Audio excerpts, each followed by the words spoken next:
দলের প্রতীক সরিয়ে নির্দল হিসেবে মুর্শিদাবাদের যে কোনো আসনে লড়াই করার চ্যালেঞ্জ। রঘুনাথগঞ্জের জনসভা থেকে জঙ্গিপুর সাংগঠনিক জেলার তৃণমূল নেতাদের উদ্দেশ্যে প্রকাশ্যে চ্যালেঞ্জ ছুড়লেন বিধায়ক জাকির হোসেন। দলেরই চেয়ারম্যানের বিরুদ্ধে অনাস্থা ইস্যুতে সরগরম জঙ্গিপুর পৌরসভা।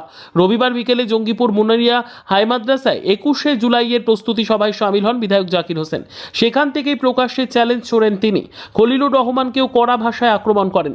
উল্লেখ করা যেতে পারে, দিন দুয়েক আগেই জেলা তৃণমূল সভাপতির সঙ্গে প্রায় 6 জন বিধায়ক একসঙ্গে অনাস্থা প্রস্তাবের বিপক্ষে বক্তব্য দেন। ছিলেন জঙ্গিপুর সাংগঠনিক জেলা তৃণমূল কংগ্রেসের সভাপতি তথা সাংসদ খলিলুর রহমান, রঘুনাথগঞ্জের বিধায়ক তথা মন্ত্রী আখরুজ্জামান, ফারাক্কার বিধায়ক মনিরুল ইসলাম, সুতির বিধায়ক ইমানি বিশ্বাস, খড়গ্রামের বিধায়ক আশিস মার্জিত, নবগ্রামের বিধায়ক কানাই চন্দ্র মণ্ডল এবং লালগোলার বিধায়ক মোহাম্মদ আলী। এদিন বক্তব্যে তাদেরকেই তুলোধনা করেন জাকির হোসেন। 3 ওয়ার্ডের 20 নম্বর, 11 নম্বর এবং 12 নম্বরের আমি ঘরে লিস্ট দেখুন, ভর্তি হয়ে থাকে। আপনি বলুন, আমি রিটার্ন করে দেবো, রাজনীতি করবো না। কেন? আমি গরিব লোকের কাজ করতে এসেছি। মানবিক এই মানবিক ধ্বংস হবে, এটা আমার দ্বারা মেনে নেওয়া সম্ভব নয়। কারণ মানুষ সবারই আগে উঠবে, মানুষকে ঘৃণা করে দুজনে করবেন।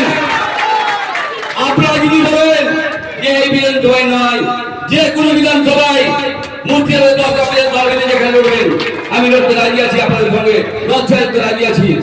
আপনারা আমাদের সঙ্গে লড়ে দেখুন যে দলকে যারা কে ভালোবাসা, কে ভালোবেসে রেখেছে, মানুষকে কে আগলে রেখেছে। আপনাদের নিজের দিক দেখেন না, আপনাদের উপর দিক দেখেন। অনেক বড় বড় প্রতিনিধি কথা বলেছেন, তাই আমি বললাম দলের তকমা। তাই আমি সকলকে, মা বোনকে, অনেক গরম লাগছে। এই বেদ সেবাটি যারা করেছে উত্তর দিতে হবে। আমরা সবসময় চাইবো মাননীয় মুখ্যমন্ত্রীর আদেশ আমাদেরকে সর্বত্র এবং মাননীয় মুখ্যমন্ত্রী বাংলার মা, তাকে আমরা সম্মান জানাই, তাকে ভালোবাসা জানাই, অভিষেক বন্দ্যোপাধ্যায়কে ভালোবাসা জানাই, শ্রদ্ধা জানাই যে ওনারা আমাকে টিকিট দিয়ে দিয়েছে, কিন্তু আমরা তার কর্মটা ভালো করতে পারি এবং কর্ম পাওয়া নিয়ে আমরা মিছিল করে বাড়াবো। এই জিনিস যারা করতে না হয়, যারা মিছিল করে তারা চিন্তা ভাবনা করুন। আমি করি না, আমি মানুষের সঙ্গে সাধারণ মানুষের ব্যবহার করি। এর পা চলে গেছে, আর কি আলাদা আছে। তাই আমরা বলবো সকল মা বোন সকলকে সালাম নমস্কার জানাই। মমতা বন্দ্যোপাধ্যায় জিন্দাবাদ, অভিষেক বন্দ্যোপাধ্যায় জিন্দাবাদ, এলাকার জনগণ জিন্দাবাদ, আমাদের সরকার জিন্দাবাদ।